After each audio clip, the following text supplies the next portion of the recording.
आज हम उन सवालों की बात करेंगे जो राजस्थान में परीक्षाएं हो चुकी हैं, उनमें पूछे गए सवाल हैं और वे सवाल जो आगामी भर्ती परीक्षाओं में आने की संभावना बनी रहती है। खासकर सीईटी एग्जाम में भी इन सवालों को रिपीटेशन देखने को मिल सकता है। तो आज का पहला सवाल है, मानव शरीर में वसा के पाचन के दौरान वसा के विघटन में निम्नलिखित में से कौन सा एंजाइम सहायक होता है? एमाइलेज, ट्रिप्सिन, पेप्सिन और लाइपेज।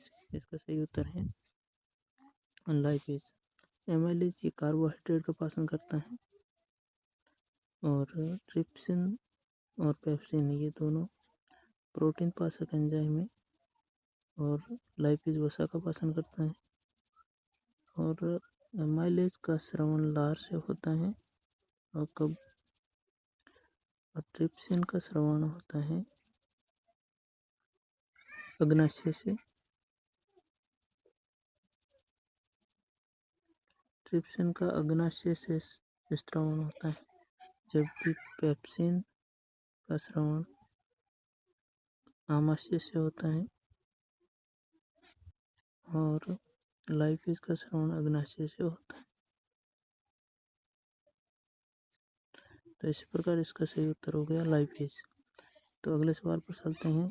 यदि किसी जीन विशेष में दो एलील समान है तो उस जीन युग्म को क्या कहेंगे? तो उस जीन युग्म को समयुग्म जी कहेंगे।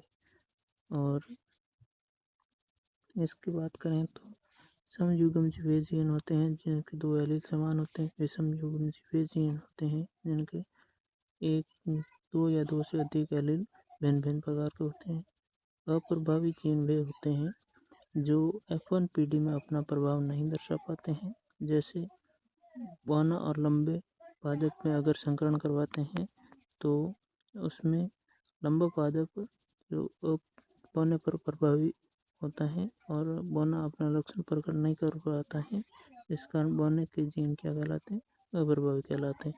और दूसरा बात करें प्रभावी में वो आता है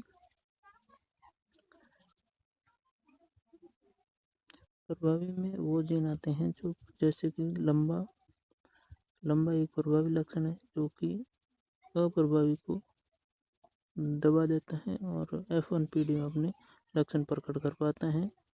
तो दो एलील समान है, इसका सही उत्तर होगा समयुग्म जी। अगला सवाल देखते हैं। निम्नलिखित में से कौन सी धातु कॉपर सल्फेट के घोल से कॉपर को विस्थापित कर सकती हैं? तो इसमें दे रखा है ए ऑप्शन में जस्ता और बी लोहा, सी चांदी व डी एल्यूमिनियम दे रखा है। तो हमने 9th क्लास में पढ़ा था सक्रियता श्रेणी के बारे में। सक्रियता श्रेणी में कुछ तत्व दे रखे होते हैं, जो ऊपर तत्व होते हैं वो नीचे वाले तत्व को हटा देते हैं विस्थापन अभिक्रिया के माध्यम से। तो इस प्रकार से देखा जाए तो वे तत्व जो अधिक क्रियाशील होते हैं वो कम क्रियाशील तत्वों को हटा देते हैं। तो इन तत्वों की बात करें तो सक्रियता श्रेणी में वो तत्व आते हैं जैसे potassium, sodium, calcium, magnesium, aluminium, zinc, iron, lead, hydrogen, copper, mercury और चांदी और ये है सक्रियता श्रेणी के तत्व। इसमें पोटेशियम सर्वाधिक क्रियाशील तत्व होता है, उसके बाद में सोडियम, कैल्शियम और मैग्नीशियम और एल्यूमिनियम, जिंक यह धीरे धीरे कम क्रियाशील तत्व हैं। तो इन सब में सबसे कम क्रियाशील तत्व सोना गोल्ड होता है और उसके बाद में होता है चांदी। इसमें चांदी ऑप्शन में दे रखा है तो इसका सही उत्तर होगा चांदी। अर्थात कॉपर सल्फेट के विलयन में कॉपर को चांदी विस्थापित नहीं कर पाएगी, क्योंकि चांदी कम क्रियाशील तत्व हैं और ऊपर अधिक क्रियाशील तत्व हैं। अगले सवाल की बात करते हैं। इसमें दे रखा है कि अवतल दर्पण से वास्तविक उल्टा और समान आकार का प्रतिबिंब तब प्राप्त होता है यदि वस्तु स्थित हो। तो एक अवतल दर्पण को बना देते हैं। इसमें ये इसका C मान लेते हैं और ये इसका F मान लेते हैं। C मतलब वक्रता त्रिज्या, F मतलब फोकस बिंदु और ये अनंत मान सकते हैं। तो अगर वस्तु C पर होगी तो इसकी किरणें यहाँ से टकराने के बाद में उतना ही आकार का और उल्टा वास्तविक प्रतिबिंब बनाएगी। तो इस प्रकार अगर वस्तु वक्रता केंद्र पर स्थित है तो ही अपने समान आकार का उल्टा वास्तविक प्रतिबिंब बनाएगी। अगले सवाल पर बात करते हैं। तो इसमें कुछ रोग दे रखे हैं और उसके कारक दे रखे हैं और उनका सही मिलान करना है। तो इसमें देखते हैं कौन कौन से। तो इसमें टाइफाइड, मलेरिया, एड्स और आदि पांव रोग दे रखे हैं।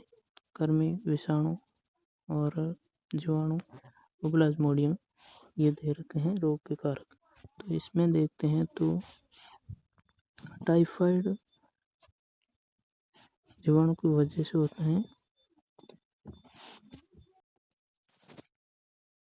तो टाइफाइड रोग को किससे होता है? साल्मोनेला टाइफी नामक जीवाणु से होता है। मलेरिया प्लाज्मोडियम की वजह से होता है और एड्स विषाणु की वजह से होता है। हाथी पांव कृमि की वजह से होता है। इसमें मलेरिया का रोगवाहक तो होता है मादा एनाफिलीज मच्छर और हाथी पांव का रोगवाहक होता है क्यूलेक्स मच्छर। ठीक है, ये ध्यान रखना जरूरी है, कई बार एग्जाम में पूछ लिया जाता है। हाथी पांव रोग के क्यूलेक्स मच्छर होता है वो रोग वाहक होता है और मलेरिया का रोग वाहक होता है मादा एनाफिलीज मच्छर और रोग कारक होता है इसका प्लाज्मोडियम मलेरिया का। और इसकी बात करें टाइफाइड की, तो टाइफाइड रोग हो जाता है साल्मोनेसी टाइफी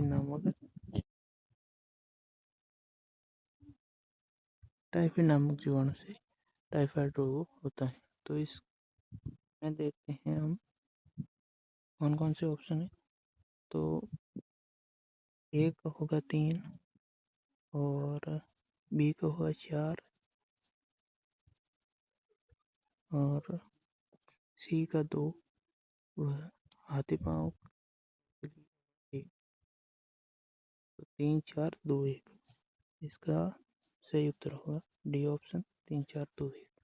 तो ये थे कुछ सवाल जो चतुर्थ श्रेणी एग्जाम में पूछे गए थे, जो आगे आने वाले एग्जाम में पूछे जाने की संभावना है। तो इसकी PDF में अपने टेलीग्राम चैनल पर शेयर कर दूंगा।